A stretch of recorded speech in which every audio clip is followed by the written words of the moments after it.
Bonjour à tous, vous êtes sur Radio Poitou et c'est 4e de couverture.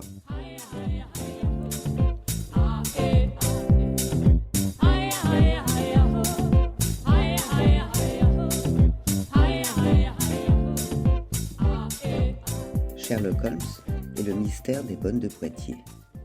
Suite au sauvage assassinat d'une bonne au parc Blossac, Sherlock Holmes débarque à Poitiers pour apporter l'aide nécessaire à son cousin Picton, Horace Vernet. Chacun sait que du sang français coule dans les veines de Sherlock Holmes, le plus fameux détective de la planète, par une grand-mère née Vernet. Ce que l'on ignore souvent, c'est que les Vernet habitent Poitiers et qu'au début du XXe siècle, l'un d'eux, Horace, avocat, est confronté à un drame abominable. Une bonne ayant servi chez lui est sauvagement assassinée. Inquiet de la tournure que prend l'enquête de la police locale, Horace se rappelle opportunément de l'existence de son cousin Holmes et le prie de voler à son secours. Bien que retraité depuis quelques années, Sherlock Holmes débarque donc à la gare de Poitiers par un soir de juin 1910, bien décidé à faire toute la lumière sur ce crime étonnant.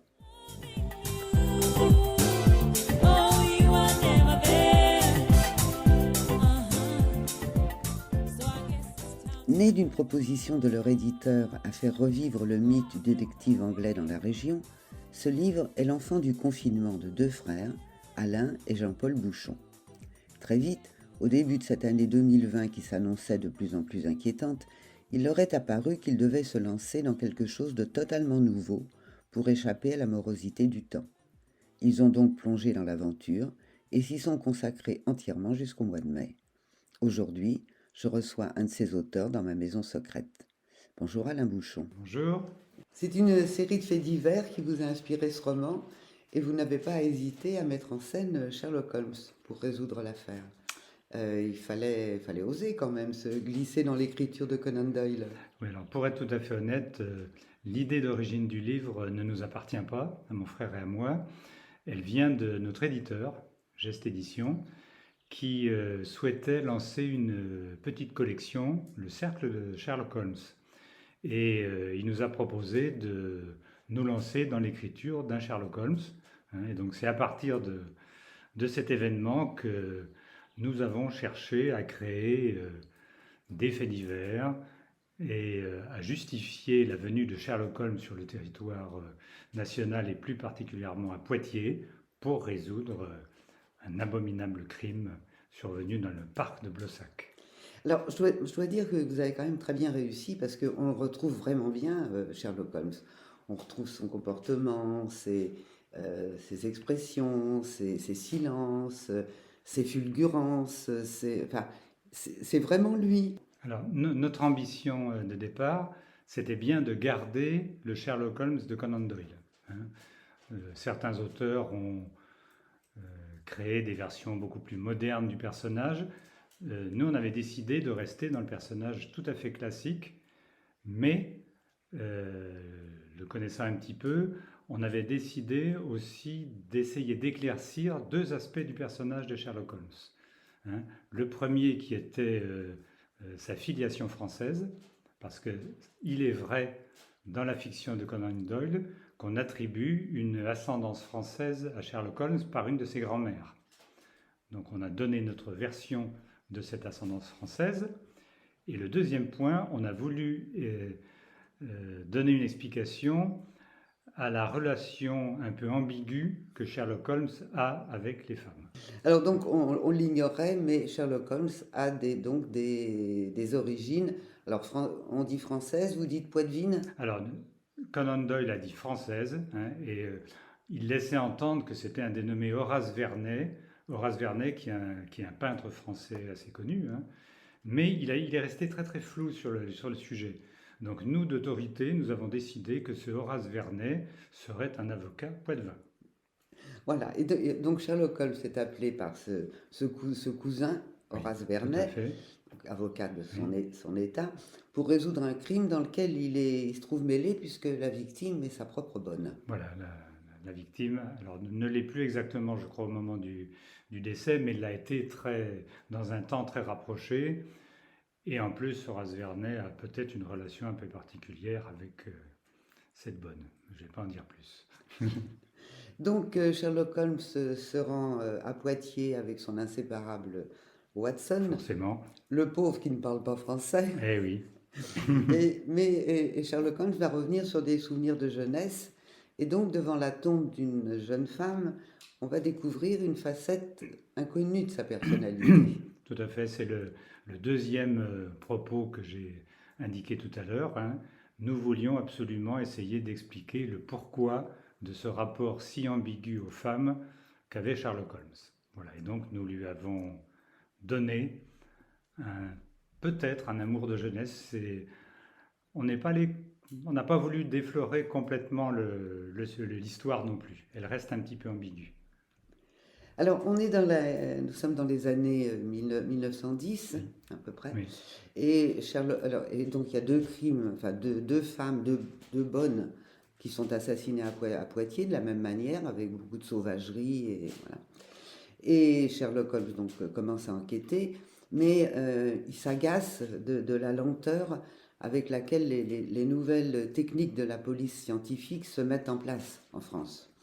Lui, il a des idées très précises sur cette manière de procéder, en particulier l'étude approfondie de la scène de crime qui ne se fait pas et qu'il aimerait voir se faire. Tout à fait. Là, il faut avouer que Sherlock Holmes a été un précurseur en matière d'analyse des scènes de crime, de recueil d'indices, hein. Il a d'ailleurs largement inspiré Scotland Yard, qui à l'époque en Angleterre avait une très mauvaise réputation. Et en leur expliquant comment lui pensait qu'il fallait procéder, il les a obligés à faire un bond en avant. Et quand il arrive en France, donc c'est en 1910, Sherlock Holmes a 56 ans, il est retraité, et il constate que la France n'a pas suivi dans la modernisation des enquêtes de police.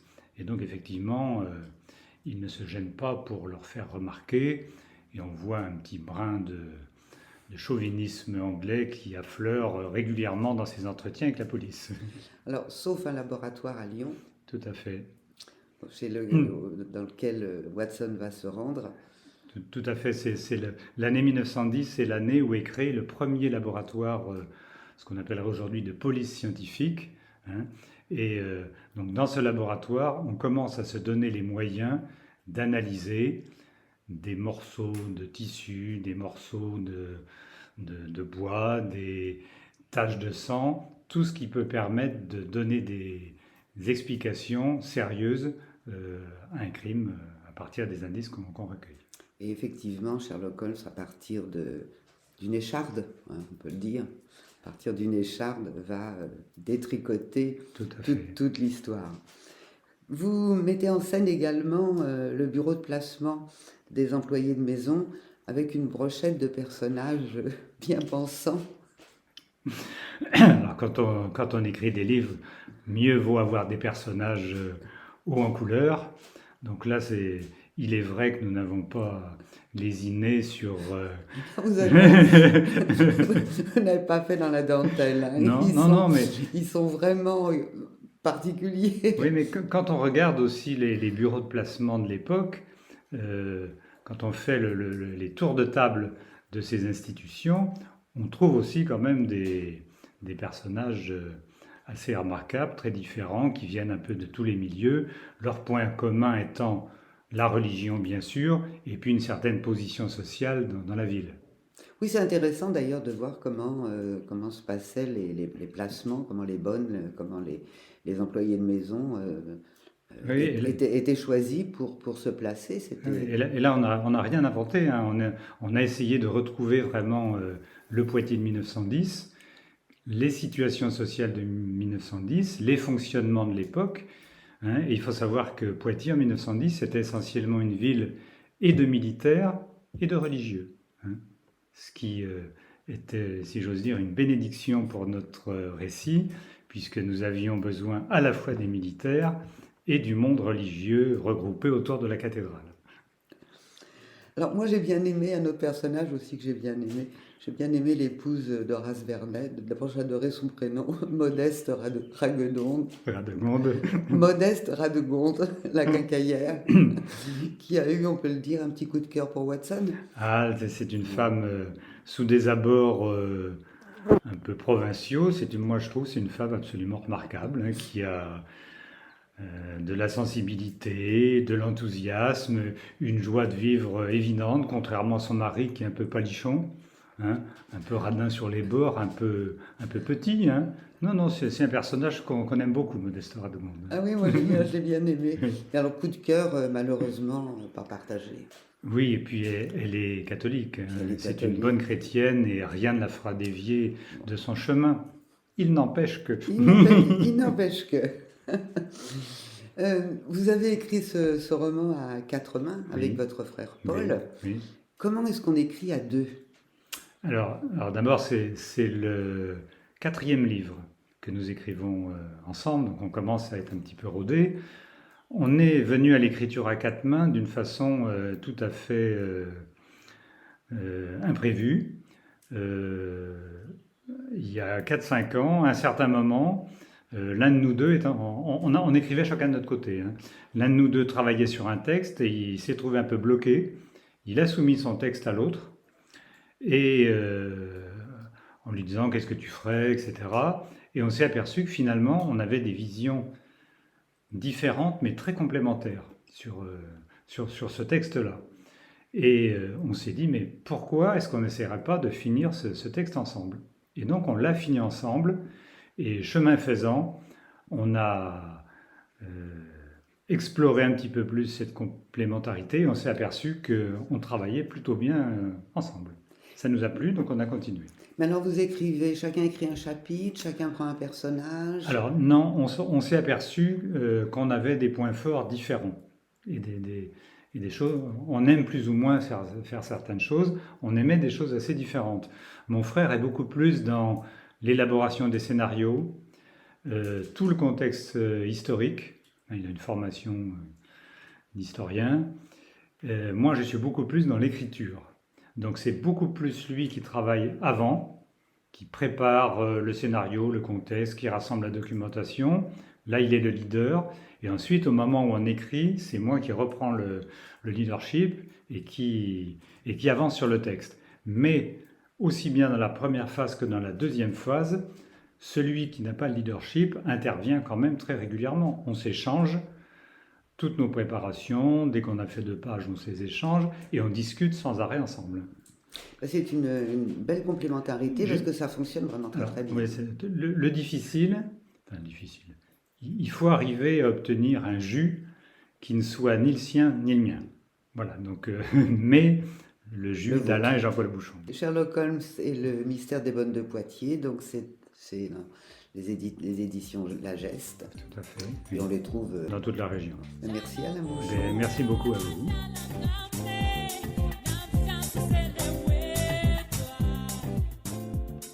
C'était 4e de couverture avec Alain Bouchon pour Sherlock Holmes et le mystère des bonnes de Poitiers, paru aux éditions La Geste. À écouter et réécouter sur radiopoitou.com.